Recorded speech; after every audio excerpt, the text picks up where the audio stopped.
1976 সাল, হাজার মানুষের মিছিল, নেই কোনো নিয়োগপত্র, নেই পরিচয়পত্র। তবু এক তরুণ দৌড়াচ্ছে স্বপ্নের পেছনে। একটি ছবি বদলে দিতে চলেছে তার জীবন। আর তারপর শুনুন সত্যি ঘটনা অবলম্বনে পথ থেকে পথে। পথে পথে দিলাম ছড়াইয়া রে সে দুঃখে চোখের আমার চোখ। মিনমিনে কণ্ঠে বললাম, একটা চাকুরি। বগুড়া থেকে প্রকাশিত লিটল ম্যাগাজিন স্পায়ে লেখাটি ছাপা হয়। ৭৬ সালের মে মাস, ভাসানীর নেতৃত্বে ফারাক্কা মিছিল বেরোবে রাজশাহী থেকে। ১৬ তারিখে মিছিল। আমি তার দুদিন আগে রাজশাহী শহরে আস্তানা গাড়লাম। সংবাদে তখনও আমার চাকুরি হয়নি, তবে খবর পাঠাই, প্রায় প্রতিদিন তা নামে ছাপা হয়। বার্তা সম্পাদক ছিলেন তখন সন্তোষ দা, মানে এখানকার সিনিয়র সহকারী সম্পাদক ও অনিরুদ্ধ নামের প্রখ্যাত কলামিস্ট শ্রী সন্তোষ গুপ্ত। আজাদ যখন বন্ধ, অনেকের মতো বেকার একটি কীটনাশক ওষুধ কোম্পানিতে চাকুরি করি, সন্তোষদাকে চিঠি লিখলাম, একটা চাকুরি পাওয়া যায় কিনা। সন্তোষদা পোস্টকার্ড পাঠালেন কয়েক লাইনের, যার অর্থ দাঁড়ায়, সংবাদের জন্য উত্তরাঞ্চল ভিত্তিক খবর ও ছবি পাঠাতে পারেন, ভালো হলে তা ছাপাও হবে, কিন্তু চাকুরির ব্যাপারে আমি কোনো সুপারিশ করতে পারবো না। আপনার নিজের কাজের যোগ্যতায় যদি অ্যাপয়েন্টমেন্ট লেটার আদায় করতে পারেন করুন। পরে শুনলাম সংবাদে এখন কোনো পদই খালি নেই। পত্রিকা বন্ধ থাকবার পর কেবলই খুলেছে, পুরাতনদেরই অনেককে এখন পুনঃনিয়োগ করা সম্ভব হয়নি। তবু কাজ করে যেতে লাগলাম। রোজ রোজ খবর আর ছবি ফিচার পাঠাই, বেশ গুরুত্বের সাথে ছাপা হয়। নিয়োগপত্র না থাকা সত্ত্বেও বেশ কয়েকটি আইটেম সন্তোষদার লিড বা প্রধান শিরোনাম হিসেবে ছাপালেন। উৎসাহ বেড়ে গেল। কাজের যোগ্যতা দেখিয়েই সংবাদে ঢুকতে হবে। পকেটের পয়সা খরচ করে এদিকে ওদিকে ট্যুর শুরু করলাম। ব্যাপারটা জেদের মতো হয়ে দাঁড়ালো। এমন সব খবর আর ছবি পাঠাবো, সংবাদ যেন ছাপাতে বাধ্য হয়। এজন্য অবশ্য লক্ষ্য রাখতে হবে পত্রিকাটি কী ধরনের নিউজ চায়, তার পলিসি কী। ফারাক্কা মিছিলের খবর শুনে এসে পৌঁছলাম রাজশাহী শহরে। কিন্তু নিয়োগপত্র ছাড়া একজন সাংবাদিক কোথায় পাত্তা পাব? তাছাড়া সংবাদ থেকে দুজন ঝানু রিপোর্টার আর দুজন ফটোগ্রাফার ইতিমধ্যেই রাজশাহীতে পাঠানো হয়েছে মিছিল কভার করার জন্যে। তাদের সাথে কথা বলাও মুশকিল, পাত্তা দিতে চায় না। ঢাকা থেকে আসা নামি দামি সাংবাদিকদের সাথে ওঠা বসা কথাবার্তা ভীষণ এক ব্যাপার। আমি তাদের পাশে পাশে ঘুরতাম, ভয়ে ভয়ে বিনয়ের সাথে। তাদের চলাফেরা, কথাবার্তা, অঙ্গভঙ্গি খুঁটিয়ে খুঁটিয়ে দেখতাম আর অবাক হয়ে যেতাম। আহ, কীরকম সুন্দর এই ঢাকার সাংবাদিক, কীরকম কায়দা করে হাঁটে, কীরকম কথা কয়। আমি যদি এরকম হতে পারতাম। সংবাদ থেকে আসা একজন রিপোর্টার, যিনি পরে আমার সহকর্মী হয়েছিলেন, আমাকে দোকান থেকে সিগারেট কিনে আনতে বলেন। আনি। পান আনতে বলেন। আনি। ফটোগ্রাফার জানতে চান রাজশাহী শহরে ইয়ে কোথায় পাওয়া যায়। হাত ইশারা করে বেটে খাটো বোতলের আকার বোঝান তিনি। বুঝতে পারি, বিনয়ের সাথে দেখিয়ে দিই।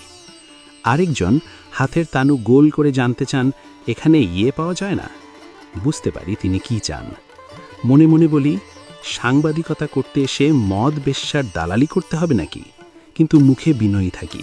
প্রতিবাদ করলে যদি মাইন্ড করে, ঢাকায় গিয়ে যদি বলে দেয় যে ছেলেটি কথা শোনে না। আমার তো সবার সাথে সম্পর্ক বজায় রাখতে হবে। চাকুরি চাই, নিয়োগপত্র পেতে হবে। ১৬ই মে মিছিল শুরু হয়। মিছিলের আগে মাদ্রাসা ময়দানে জনসভা। ভাসানী এলেন নীল গাড়িতে চেপে। জনসমুদ্র গর্জে উঠল। খুব অল্প সময়ের জন্যে তিনি বক্তৃতা করলেন। বহু সাংবাদিক, বহু ফটোগ্রাফার। এরই ভেতর কোনো রকমে কয়েকটি ছবি তুললাম মঞ্চের নিচে থেকে। মঞ্চে ওঠার চেষ্টা করেছিলাম, উঠতে দেয়নি, ধাক্কা দিয়ে ফেলে দিয়েছে নিচে। আপনি কোন পত্রিকার? পরিচয় দিতে পারি না। নিয়োগপত্র নেই, নেই পরিচয়পত্র। মঞ্চে ভাসানীর বক্তৃতার পর চলে এলাম রাস্তায়। এই রাস্তা ধরেই ভাসানী এগিয়ে যাবেন, অর্থাৎ তার নেতৃত্বে মিছিলটি শুরু হবে। আমার ছবি তোলার আদৌ প্রয়োজন নেই, তার ওপর ছোট্ট ভাঙা ক্যামেরা। তবু ছবি তুলছি একের পর এক। কি হবে জানি না, তবু তুলে রাখি। আসলে নিছক একটা খেয়াম কাজ করছিল। ভাসানী মঞ্চ থেকে রাস্তায় নামলেন, ফটোগ্রাফাররা দৌড়ে গিয়ে উঠলেন একটা হুড খোলা জিপের ওপর। এই জিপটি মিছিলের আগে আগে যাবে, জিপ থেকেই মিছিলের ছবি তোলা হবে। কিন্তু ঘটনা ঘটল অন্যরকম। জিপের ড্রাইভার ভুলে নাকি অজ্ঞাতাবশত গাড়িটির মুখ ঘুরিয়ে নিল পূর্ব দিকে, অর্থাৎ মিছিল যেদিকে যাচ্ছে তার ঠিক উল্টো দিকে। ফটোগ্রাফাররা সব লাফালাফি শুরু করে দিল গাড়ির পাটাতনেই। তারা গাড়ি ঘোড়াও বলে চিৎকার জুড়ল, কিন্তু মিছিলের মানুষ বানের তোড়ের মতো ধেয়ে যাচ্ছে। হাজার হাজার মানুষ, প্রচণ্ড ভিড় আর চাপ, জিপ ঘোরানো অসম্ভব। কি আর করে তারা?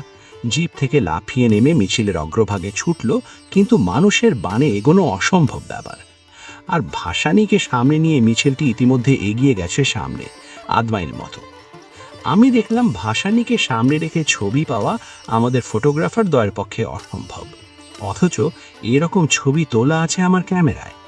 ভাসানী মঞ্চ থেকে নামবার সাথে সাথেই ভাসানী সহ মিছিলের ছবি তুলে রেখেছি। তৎক্ষণাৎ সিদ্ধান্ত নিলাম এই ছবি নিয়ে এক্ষুনি ঢাকার পথে রওনা হব।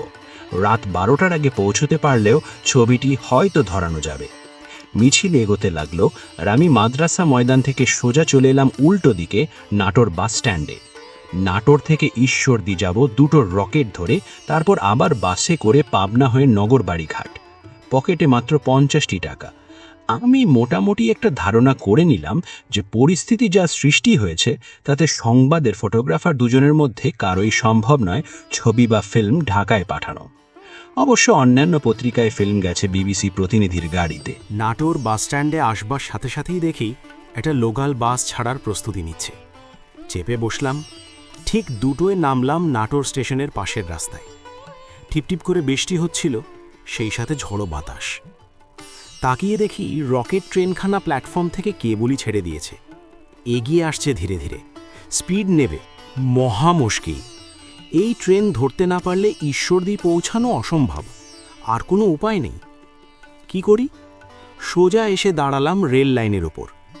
ইঞ্জিনখানা এগিয়ে আসছে, ড্রাইভারের মুখ দেখা যায়। দেখি মুখখানা কাত করে আমাকে দেখছেন। আমি একেবারে বেপরোয়ার মতো দাঁড়িয়েছি, যেন ট্রেন থামাতেই হবে। এই অবস্থায় আমি ইঞ্জিনের সামনে 2 হাত জোর করে দাঁড়ালাম। কাঁধের ক্যামেরাটি উঁচিয়ে দেখলাম তাকে। ড্রাইভার সাহেব, পরে পরিচয় হলো, নন বেঙ্গলি, পার্বতীপুরে বাড়ি। তার এক ছেলে আমাদের সাথে পড়তো। তিনি, লক্ষ্য করলাম, গাড়ির গতি কমিয়ে এনেছেন। লাইন থেকে সরে দাঁড়ালাম। কিছুটা এগিয়ে গিয়ে ট্রেনখানা দাঁড়িয়ে পড়ল। লাফিয়ে উঠলাম ইঞ্জিনে, ড্রাইভার সাহেবের আঁটো ঘরটিতে। কে হুয়া? বাংলা উর্দুতে কোনো রকমে বোঝালাম আমার পরিচয় আর ঈশ্বরদী যাবার প্রয়োজনীয়তা। ভাসানীর কথা শুনে ড্রাইভার সাহেব খুব খুশি। একবার ভাসানী গিয়েছিলেন পার্বতীপুরে, মিটিং করেছিলেন। সেখানে নাকি হাজির ছিলেন ইব্রাহিম নামের ওই ড্রাইভার। ট্রেন চালাতে চালাতে সেই গল্প শোনালেন। আমার মাথায় তখনও ঝড় বইছে, যেভাবেই হোক রাত 12টার আগে ঢাকা পৌঁছতে হবে। ঢাকায় পৌঁছলাম 11টায়। অফিস তখন বংশালে। সেখানে যেতে যেতে 11:30 বাজল। দেখি সন্তোষদা তার টেবিলে বসে আছেন, 2 হাতে মাথা গুজে। রাজশাহী থেকে ছবি তো পাননি, কোনো রকম খবরও এসে পৌঁছায়নি। আমি আদাব জানালাম। ফিরে তাকালেন সন্তোষদা। আমাকে দেখেই তড়াক করে উঠে দাঁড়ালেন তিনি, জড়িয়ে ধরলেন বুকে। বললেন, আমি ঠিকই ধারণা করেছিলাম আপনি আসবেন। ছবি এনেছেন? ফিল্মটা দিন, আপনি বসুন, আমি আপনার খাবারের ব্যবস্থা করি। এই বলে নিজেই অফিসের বাইরে চলে গেলেন সন্তোষদা। একটু পরেই নান আর গরুর মাংস এলো, আর চা। আমি লিখতে বসলাম, লেখার পর খাওয়া। পরদিন সংবাদের প্রথম পাতায় ফারাক্কা মিছিলের লিড নিউজ এলো, 6 কলাম জুড়ে। খবরটি ছাপা হলো নামে, 2টি ছবিও ছাপা হলো নাম দিয়ে। রাতে অফিসেই পত্রিকার ফাইলের ওপর শুয়ে থাকলাম। আনন্দে ঘুম আসে না। সকালবেলায় টেলিফোন। সন্তোষদা বাসা থেকে ফোন করেছেন। জানালেন আহমদুল কবির সাহেব আমার সাথে কথা বলতে চান। ঠিক 11টায় অফিসে আসবেন তিনি, আমি যেন হাজির থাকি। অপেক্ষা করছি। সময় মতো এলেন কবির সাহেব। ডাকলেন কামরায়। দরজা ঠেলে ঢোকার সাথে সাথেই প্রথম কথা, তোমার কাজে আমি খুব খুশি হয়েছি, কি চাও তুমি? এই শুনে হাঁটু, বুক, গলা তিনি কেঁপে উঠল আমার। মিনমিনে কণ্ঠে বললাম, একটা চাকুরি।